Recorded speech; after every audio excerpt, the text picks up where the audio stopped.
There's a barn in the Cotswolds. Cold concrete, dust thick in the air, a smell of old oil that never quite leaves. Clarkson's never once mentioned it on camera, but people who've stood inside say there are cars in there he can't bring himself to sell. Forget the Bentleys, forget the Ferraris. This is before the fame ever touched him. 5 of them kept quiet, and the last one still turns up in his dreams. Right, let's open the doors. Picture the Midlands in the late 60s. Grey skies, brick factories, the smell of hot metal, and machine oil drifting out over West Bromwich. Rain settling on cobbles that had seen 100 years of British industry come and go. And in the middle of it, a tiny British firm called Jensen Motors, employing barely a few hundred people, decided to build one of the most extraordinary Grand Tourers Europe had ever seen. The Interceptor's body was drawn up in Italy, at the Vignali studio in Turin, all long bonnet and glasshouse rear window, the kind of shape that looks like it's moving while it's parked on the drive. The rear screen alone was a single, curved piece of glass, wrapped around the back of the car like the canopy of a fighter jet, an engineering headache that very nearly bankrupted the small firm trying to source it in the quantities they needed. But underneath that continental elegance sat something entirely unpretentious. A great thumping Chrysler V8, shipped over from America by the boatload, delivering somewhere north of 330 horsepower, through a chassis hand-welded by blokes who'd probably rather have been building lorries. It's the kind of contradiction the British do better than anyone else on Earth. Beautiful on the outside, brutally simple underneath, and only about 2/3 reliable on a good day, and that's being generous to it. Clarkson has spoken warmly, if briefly, about owning one of these in his younger years. A car he picked up second-hand long before the presenting jobs, back when he was still a jobbing motoring journalist, scraping together fuel money between assignments, filing copy from phone boxes, and sleeping in the passenger seat more nights than he'd probably like to admit. And it's not hard to see why a young writer with more petrol in his veins than sense would fall for it. The Interceptor doesn't accelerate so much as it detonates forward. The exhaust note is less engine, more distant thunderstorm rolling in off the Pennines. And the cabin, walnut veneer, polished to a deep, almost liquid shine, thick leather that creaked softly with every gear change, dials lifted straight from a Swiss watchmaker's bench, makes you feel like you've been quietly, discreetly wealthy your entire life, even if you very much haven't. The trouble, as ever with cars built by small British companies in small British sheds, was the electrics. Sitting in traffic in a Jensen Interceptor in July was, by most owners' accounts, roughly equivalent to sitting in a sauna designed by a committee that had never actually been inside a sauna. The heater had precisely 2 settings, off and inferno, and getting it to switch between them involved a degree of mechanical negotiation that would test a saint, usually accompanied by a smell, not unlike a struck match somewhere behind the dashboard. Owners of the era swapped horror stories the way other people swap fishing tails. The window switch that occasionally decided to lower the glass on its own, halfway down a motorway. The fuel gauge that told you everything except the truth. Clarkson eventually let his go. Cars like the Interceptor rarely survive long in the hands of young journalists who need the money more than the memory. And there was always another deadline, another story, another reason the cheque needed cashing sooner rather than later. But he's returned to it in conversation more than once over the years, always with the same faint wistfulness people reserve for the good ones that got away early, before they knew they were good ones at all, before anyone had told them, in other words, exactly what they were about to lose. Now this next one might raise an eyebrow because on paper it sounds like the punchline to a joke, rather than the answer to one. The Reliant Scimitar GTE was built by a company from Tamworth better known, rather unfairly as it turns out, for 3-wheeled invalid carriages and a certain yellow van driven by a fictional Derbyshire businessman with delusions of grandeur and a market stall full of dodgy watches. But strip away the reputation and look at what the Scimitar GTE actually was. One of the very first proper sporting estates in the world. A genuinely original piece of thinking at a time when most of the British motor industry was quietly copying itself. A shooting brake, in the posh terminology, borrowed from the language of Edwardian hunting parties and continental grand touring. Long roofline, a proper boot you could fit a couple of Labradors and a fortnight's luggage into. And underneath it all, a Ford V6 that could get the thing to 60 in around 9 seconds. Properly rapid for 1974, quicker in a straight line than plenty of cars wearing far grander badges. Here's the detail that made it genuinely special, though. The body wasn't steel, it was glass-reinforced plastic, GRP, the same material Reliant had been perfecting for years on boat hulls and invalid carriages, moulded here into one of the most elegant shapes to come out of British industry that decade. Light, rust-proof and, crucially, cheap enough to produce that Reliant could build something this good without bankrupting themselves in the process, which is more than can be said for several of their more famous, more expensive rivals who tried the same trick with steel and simply watched it corrode away in the British rain. And it wasn't just enthusiast folklore that made the scimitar respectable. Princess Anne owned several of them across the 70s and 80s, famously wrapping one round a tree during a rally driving mishap, and rather brilliantly, simply asking for another. The genuine, verified, Buckingham Palace approved royal seal of approval on a car built by a company most people associated with 3 wheels and a comedy sketch. It was, for a brief stretch, quite literally the most fashionable estate car in the country. Clarkson has never been shy about praising the scimitar in print, and those close to the production of his shows over the years have spoken of a GTE quietly kept at one of his properties. Not out on display, not paraded for cameras, just sitting there, doing what old British GRP does best, which is refusing to rust while everything around it slowly falls apart. Decade after decade, entirely indifferent to the weather trying its hardest to finish it off.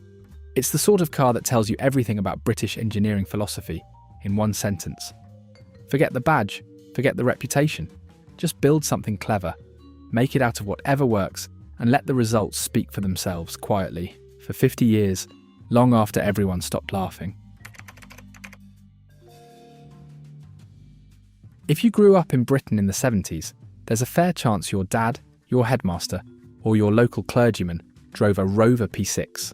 It was the default car of respectable, tweed-jacketed, Radio 4 listening Britain, parked outside village halls and cathedral, closes up and down the country.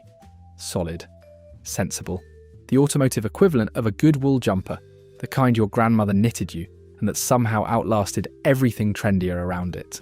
Except Rover, in a fit of genuinely inspired lunacy, decided at one point to drop a lightweight aluminium V8, borrowed, famously, from Buick in America, who'd given up on it as too expensive to tool for their own cars and practically gave the design away, straight into that same sensible saloon body.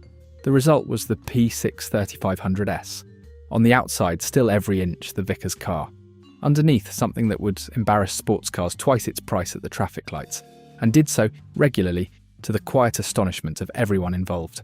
This is precisely the sort of contradiction that a young, car-obsessed Clarkson would have grown up around and, by several accounts from those who knew him in his early career, come to own one himself in the late 70s. A battered, well-loved 3500S picked up for next to nothing, the kind of car a struggling regional journalist could actually afford to run on a salary that barely stretched to petrol and rent. The interior alone is worth dwelling on for a moment. Rover, in a stroke of genuine design brilliance, gave the P6 a single-spoke steering wheel, offset so the horn button never blocked your view of the dials, and a dashboard trimmed in a way that made a family saloon feel like the inside of a gentleman's study.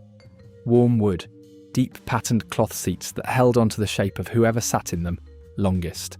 The faint, particular smell of hot bakelite and old carpet and pipe tobacco that anyone who sat in a 70s British car will recognise instantly. The sort of smell that can transport a person back 40 years in a single breath. And then you put your foot down, and this dignified, respectable Vickers car exterior lets out a noise that has absolutely no business coming from something with 4 doors and a boot big enough for a Labrador and a set of golf clubs. Overtaking in a P6 3500S wasn't so much a manoeuvre as an announcement, the kind of thing that made passengers in the car being overtaken sit up rather sharply in their seats.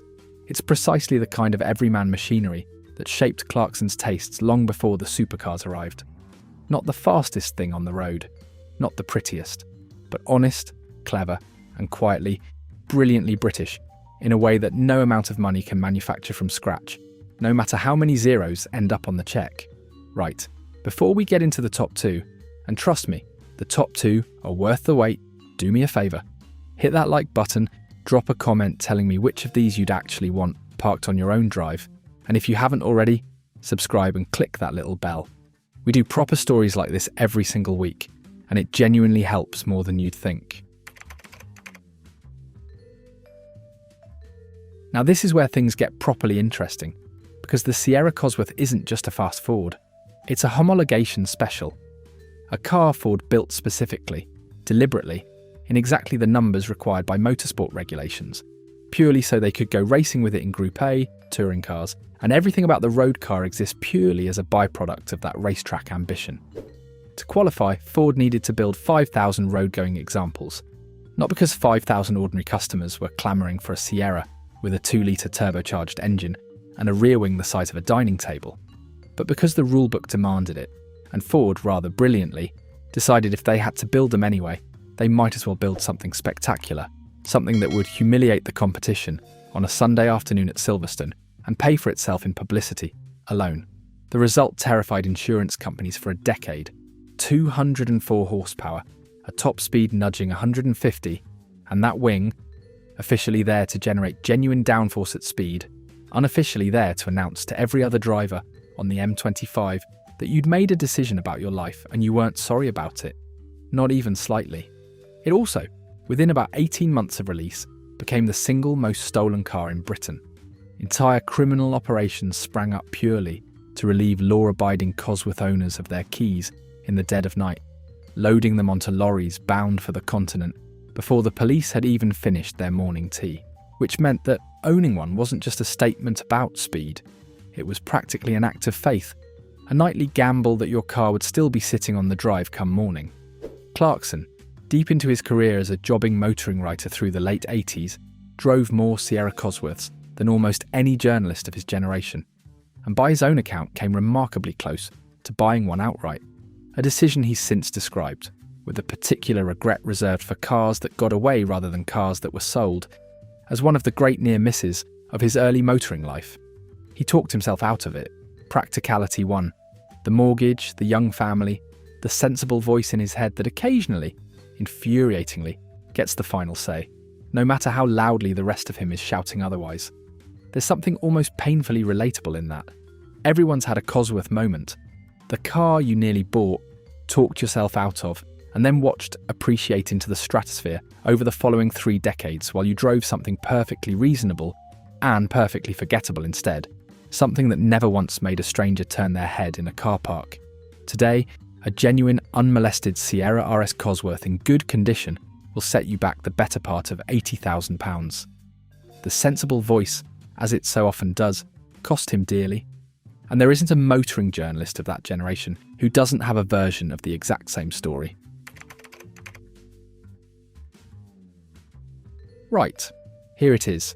The one Clarkson genuinely did own, genuinely did love, and genuinely, by his own repeated admission, still regrets losing, more than almost anything else that's passed through his hands in 40 years of motoring. In the early 80s, long before the television career, long before the column inches, Clarkson was a young man scraping together a living writing about cars he mostly couldn't afford to buy, chasing invoices, filing copy on borrowed typewriters, living the particular precarious existence of every young journalist who's ever tried to make a career out of writing about things he loved. But somewhere in there, through a combination of luck, a generous seller, and rather more optimism than sense, he ended up the owner of a 1965 Jaguar E-Type. Series 1. British racing green, if the stories are to be believed, with the long bonnet that Enzo Ferrari himself once reportedly called the most beautiful car ever made. Think about what that means for a moment. The most feared man in the entire history of Italian sports cars. A man who built his career telling the world Britain couldn't make anything beautiful. A man whose entire company existed to prove exactly that point. Looked at the E-Type and had to publicly eat those words in front of the whole of the European motoring press, no less.